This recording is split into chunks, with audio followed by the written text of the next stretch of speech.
سچ کہہ دوں اے سخنور گر تو برا نہ مانے۔ ایک زمانہ تھا جب کسی استاد کی شاگردی اختیار کیے بغیر شعر کہنا معیوب سمجھا جاتا تھا۔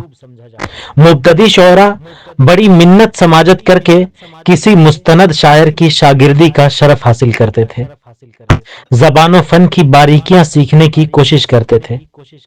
استاد کو دکھائے بغیر ایک شعر بھی کسی محفل میں پڑھنے کی جرات نہیں کرتے تھے۔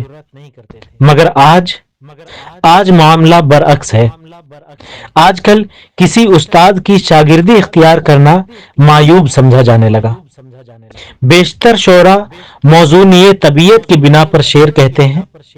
کچھ شعراء استاد سے منسلک ہیں بھی تو اس کا برملا اعتراف کرنے میں عار محسوس کرتے ہیں۔ اردو میں کچھ بحریں ایسی ہیں جو لے اور آہنگ کے اعتبار سے ایک دوسرے کے بہت قریب ہیں۔ موزونی طبیعت کی بنا پر شعر کہنے والے شعراء ان بحروں میں ہمیشہ دھوکہ کھا جاتے ہیں۔ اولا مصرع ایک بحر میں ہوتا ہے تو ثانی مصرع دوسری بحر میں، مگر انہیں اس بات کا احساس تک نہیں ہوتا ہے کہ فیس بک اور واٹس ایپ گروپس کی رسمی اور منافقانہ داد پا کر خود کو مستند شاعر سمجھنے کی خوش فہمی میں مبتلا ہو جاتے ہیں۔ اگر کوئی از راہ خلوص سقم کی طرف اشارہ کرتا ہے تو اسے دشمن اور حاسد سمجھ لیا جاتا ہے۔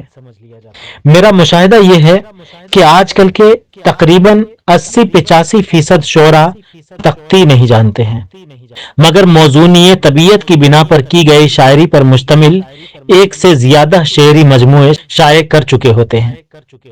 مگر ایک بات ذہن نشین کرنے کی ہے کہ کسی خیال کو کسی مخصوص وزن پر فٹ کر دینا شاعری نہیں ہوتا۔ اچھی شاعری کے لیے اشعار کا فنی اور لسانی سقموں سے پاک ہونا بھی ضروری ہے۔ میں کچھ ایسے شاعروں کو جانتا ہوں جو تختی کی اچھی واقفیت رکھتے ہیں۔ ان کی غزلوں میں ناموزوں اشعار نہیں ملتے ہیں، مگر ایتا، شترگربا، تاقید جیسی فنی خامیاں اور لسانی کوتاہیاں اکثر نظر آتی ہیں۔ اس لیے ضروری ہے کہ شعراء کسی استاد فن کے آگے زانوئے تلمذ طے کریں اور فن کے رموز و اوقاف سیکھ کر اپنی شاعری میں نکھار پیدا کریں۔ قدیم زمانے میں استادی اور شاگردی کی ایک طویل روایت ملتی ہے۔ کسی استاد کا شاگرد ہونا باعث شرم ہرگز نہیں ہے۔ کیا کسی شخص کا بیٹا ہونا شرم کی بات ہے؟ کیا کسی کا باپ ہونا یہ شرم کی بات ہے؟ نہیں نا۔ آپ سے کوئی پوچھے کہ آپ کے والد صاحب کا کیا نام ہے، آپ کہیں گے میرے والد کا نام فلاں ہے۔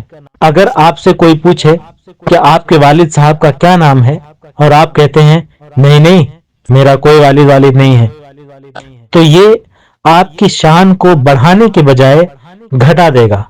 اسی طرح جب کوئی ہمیں کہتا ہے کہ آپ کے استاد کا کیا نام ہے تو ہم نام بتاتے ہیں تو اس سے ہماری عزت ہی بڑھتی ہے کہ اچھا وہ تو ماشاءاللہ بڑے اچھے شاعر ہیں اور آپ کو ان کی شاگردی کا شرف حاصل ہے، ماشاءاللہ ماشاءاللہ۔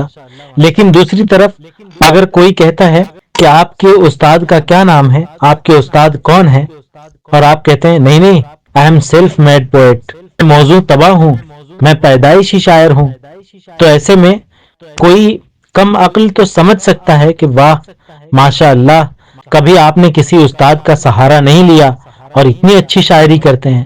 لیکن اہل علم اس بات کا اندازہ لگا لیں گے کہ آپ بڑے ہی کم علم ہیں اور آپ کا کوئی استاد نہیں، لہذا آپ سے وہ قریب ہونے کو پسند نہیں کریں گے، کیونکہ جو باقاعدہ علم لیا جاتا ہے اس کی بات کچھ اور ہوتی ہے۔ کسی مستند اور معتبر شاعر کی شاگردی اختیار کر کے ڈنکے کی چوٹ پر اعلان کرنا چاہیے کہ میں فلاں کا شاگرد ہوں۔ کسی کی شاگردی اختیار نہ کرنے کی غلط روایت نے فی البدیہہ شاعری کی بدعت کو فروغ دیا ہے۔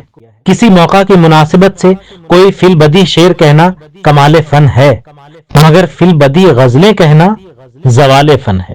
اچھی شاعری سوچ سمجھ کر، ٹھہر کر، غور و فکر کر کے ایک ایک شعر کہنے کا تقاضا کرتی ہے۔ فی البدی غزلوں میں اشعار تو ہوتے ہیں، شاعری نہیں ہوتی۔ کچھ شعراء فیس بک کے فی البدی مشاعروں میں بڑی پابندی سے حصہ لیتے ہیں، 2-3 گھنٹوں میں 8-10 اشعار کہہ کر یکجا کلام کی صورت میں فوراً پوسٹ کر دیتے ہیں۔ انہیں استاد کو کلام تو دکھانا ہوتا نہیں ہے، اپنے لکھے کو حرف آخر سمجھ کر بڑے تم طراق سے اپنی وال پر بھی لگاتے ہیں اور مختلف گروپس میں بھی شیئر کر دیتے ہیں۔ پھر فیس بک پر داد و تحسین کا سلسلہ چل پڑتا ہے۔ یہ سبھی جانتے ہیں کہ فیس بک فرینڈز میں تجھے حاجی کہوں تو مجھے حاجی کہے کے اصول پر کار بند ہوتے ہیں۔ اس کے باوجود فیس بک کی داد سے خوش ہو کر شعراء اپنے اشعار پر مطمئن ہو جاتے ہیں۔ ایسے میں استاد کی ضرورت کون محسوس کرے گا؟